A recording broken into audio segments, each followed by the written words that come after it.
Sir, இப்போ விக்கிரவாண்டி இடைத்தேர்தலில் ஆளுங்கட்சி திமுகவை எதிர்த்து நேரடியாக பாமக போட்டியிடுறது, இடைத்தேர்தலில் போட்டியிடுற இல்லைங்கிற ஒரு கொள்கையிலிருந்து விலகி நேரடியாக தேர்தல் களத்தில் சந்திக்கிறீங்க, வெற்றி வாய்ப்பு எப்படி இருக்கு?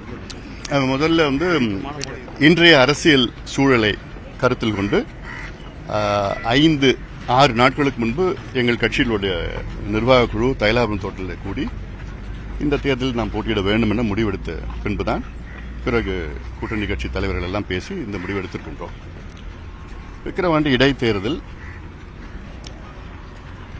இந்த இடைத்தேர்தலில் ஆளும் கட்சி திமுக பணத்தை மட்டும் நம்பி இந்த தேர்தலில் இறங்கியிருக்கிறார்கள். கிட்டத்தட்ட 10 அமைச்சர்கள் அவங்க வேலையை விட்டுட்டு எல்லாத்தையும் விட்டுட்டு இங்க தங்கியிருக்கிறாங்க. தமிழ்நாட்டில் மொத்தம் இருக்கிறது 34 அமைச்சர்கள், முதலமைச்சர் உட்பட. அந்த 34 அமைச்சர்களில் 10 அமைச்சர்கள் இந்த இடைத்தேர்தலில் இங்க தங்கிட்டு இருக்கிறாங்கன்னா தமிழ்நாடு நிர்வாகம் என்ன நடக்க போகுது, இவங்க துறைகள் என்ன இருக்க போகுது? இன்னொன்று, இந்த மாவட்டத்துக்கு உள்ள வந்தா இவங்க அமைச்சர்கள் கிடையாது இந்த தேர்தல் முடிகின்ற வரையில். ஏன்னா கோட் ஆஃப் கான்டக்ட் இருக்குது அதில். அதில் அவங்க பணத்தை மட்டும் நம்பி இருக்கிறாங்க.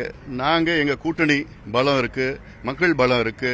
ஏன்னா இந்த தொகுதி, விக்கிரவாண்டி தொகுதி எந்த முன்னேற்றமும் பார்க்கல.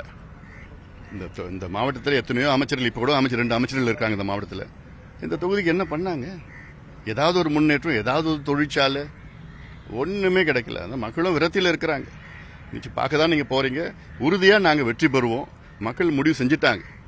என்ன ஈரோடு இடைத்தேர்தல் போன்ற ஒரு தோற்றத்தை உருவாக்கி நாங்க எல்லாம் பட்டியலை அடிச்சு வச்சு பணத்தை கொடுத்து, சாராயத்தை கொடுத்து, பிரியாணி கொடுத்து, கறியை கொடுத்து என்னமோ நினைச்சிட்டு இருக்கிறாங்க. இங்க எடுபட போறது இல்லை.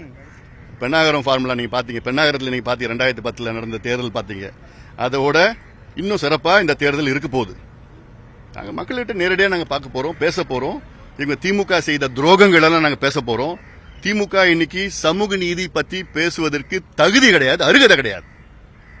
ஏன்னா கலைஞர் திமுக வேற, திரு ஸ்டாலின் திமுக வேற. அதனால இந்த 2 திமுகவும் வெவ்வேறு தான் நான் பாக்குறேன் நான். அதனால நீங்க இன்னொன்னு, இவங்களுடைய ஸ்ட்ராட்டஜி என்ன? எங்களை அசிங்கப்படுத்தணும், இழிவுபடுத்தணும். அது என்னன்னா, வன்னியர்களை வச்சு எங்களை அசிங்கப்படுத்தணும். ஜெகத் ரக்ஷன் நேற்று அசிங்கமா பேசுறாரு. அதுக்கு முன்பு சிவசங்கர், இப்ப அடுத்தது நாளைக்கு MRK பேசுவாரு. அப்புறம் துரைமுருகன் பேச விடுவாங்க. வேற யார் யார் இருக்காங்களோ அது பேச விடுவாங்க. இதுதான் அவங்களுடைய ஸ்ட்ராட்டஜி. இது மக்களுக்கு தெரியுது. அதனால இதெல்லாம் எடுபட போறது கிடையாது. இது ஒரு முக்கியமான சமூக நீதி காத்த மண் இந்த மண்.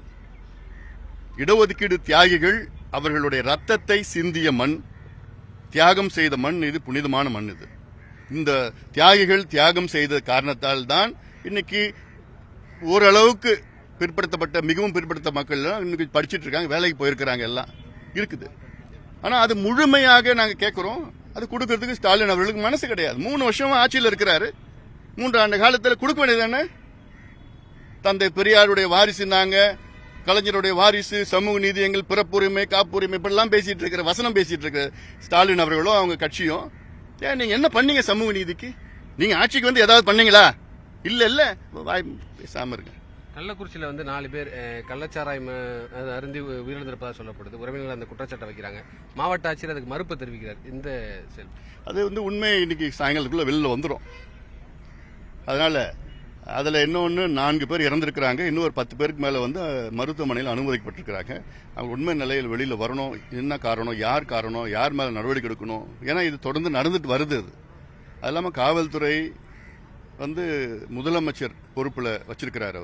அவர் பொறுப்பு எடுத்துக்கணும். இதெல்லாம் சமீபத்தில் நடந்தது விழுப்புரத்தில் மாவட்டத்திலும் சரி, காஞ்சிபுரம் மாவட்டத்தில் 2 சம்பவம் நடந்து இவ்வளவு பேர் இறந்தாங்க. அதுல அதே போன்ற மறுபடியும் அடுத்த வருஷம் இப்போ 6 மாதத்துல மீண்டும் சம்பவம் நடக்கிறதுனா அப்புறம் எதுக்கு நீங்க டாஸ்மாக் கடை வச்சிருக்கீங்க?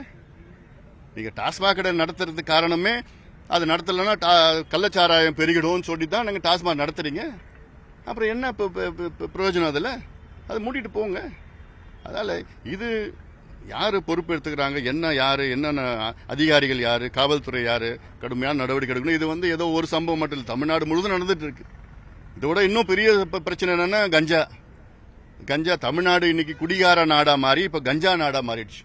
விடுதலை சிறுத்தைகள் கட்சியும் நாம் தமிழர் கட்சியும் இந்த தேர்தலில் மாநில அந்தஸ்து பெறக்கூடிய கட்சியா மாறி இருக்காங்க. அவங்களோட வெற்றி வாய்ப்பு எப்படி பாருங்க? அவங்களுக்கு என்னுடைய வாழ்த்துக்கள். பாட்டாளி மக்கள் கட்சி 25 ஆண்டு காலமாக நாங்க ஒரு மாநில அங்கீகாரம் பெற்ற கட்சியா தான் நாங்க இருந்தோம். கடந்த ஆண்டு தான் அது போயிருக்கு. நிச்சயமா வந்து கொஞ்சம் விரைவில் வந்துரும், எங்களுக்கு வந்துரும். அதனால அது ஒண்ணு இல்லை. அவங்களுக்கு எங்களோட வாழ்த்துக்கள். அதே மாதிரி நீட் தேர்வுல வந்து தொடர்ந்து பாஜக அரசு வந்து ரத்து செய்ய முடியாதுங்கிற ஒரு நிலைப்பாட்டில் உறுதியா இருக்காங்க. தமிழ்நாட்டில் இருக்கக்கூடிய தலைவர்களும் அதே கருத்தை தொடர்ந்து வலியுறுத்தி வர்றாங்க. நீட் தேர்வு வேணாங்கிறத வந்து நீங்க பாமக நிலைப்பாடாகவும் இருக்கு. தொடர்ந்து இந்த நீட் தேர்வு குளறுபடி எப்படி? இந்த குளறுபடி மட்டும் கிடையாது, நீட் தேர்வு இந்தியாவுக்கு தேவையில்லாத ஒன்று. ஒவ்வொரு மாநிலத்திலையும் ஒரு கொள்கைக்கேற்ப அவங்க வந்து தேர்வு நடத்தணும் தான் எங்களுடைய கொள்கையா நான் வச்சிருக்கிறோம். எங்களுடைய நிலைப்பாடை நாங்கள் வச்சிருக்கிறோம். தொடக்கத்திலிருந்து நீட் தேர்வு நாங்கள் எதிர்க்கிறோம். இன்னைக்கும் நாங்கள் எதிர்க்கிறோம். கூட்டணி போனாலும் சரி, இல்லைன்னா சரி, இன்னைக்கும் நாங்கள் எதிர்க்கிறோம். அதனால இந்த நீட் தேர்வு வந்து இப்போ நிறைய குளறுபடிகள்லாம் வந்திருக்கு. உச்சநீதிமன்றமும் அது வந்து அந்த வழக்காக எடுத்திருக்குது. அதனால இன்னும் திங்க் இன்னும் 2-3 நாட்கள்ல மீண்டும் அது உச்சநீதிமன்றம் அதுக்கு கேட்டிருக்காங்க, டீட்டெயில்ஸ் எல்லாம் கேட்டிருக்காங்க. அவங்க வந்து ஆனா அது இந்த குளறுபடிகளுக்கு தான் உச்சநீதிமன்றம் கேட்டிருக்காங்க. தவிர எங்களுடைய நிலைப்பாடுனா நீட் தேர்வு வேண்டாம். சமூக நீதிக்கு எதிரானது, ஏழை மாணவர்களுக்கு எதிரானது. அதனால இது தகுதியான மருத்துவர்கள் வரணும். ஆனா இப்ப பார்த்தா தகுதியான மருத்துவர்கள் வரல. கடந்த ஆண்டு கூட இந்த பிஜி சீட்ல பாத்தீங்கன்னா அது சரியான தகுதியான மருத்துவர்கள் வரல. அது ஒரு நிலைப்பாடு இருக்கு. அதனால நீட்டு தேர்வு தேவையில்லாதது. இன்னும் மீண்டும் சொல்வதெல்லாம், இங்க தமிழ்நாட்டில் சாதிவாரி கணக்கெடுப்பு நடத்தணும். இங்க எம்பிசி 20 விழுக்காடுக்குள்ள உள்ஒதுக்கீடு கொடுக்கணும். உள்ஒதுக்கீடு கொடுக்கறதுக்கு உச்சநீதிமன்றம் வந்து எந்த தடையும் இல்லைன்னு சொல்லிட்டாங்க. சொல்லி 2 ஆண்டுகள் ஆகிறது.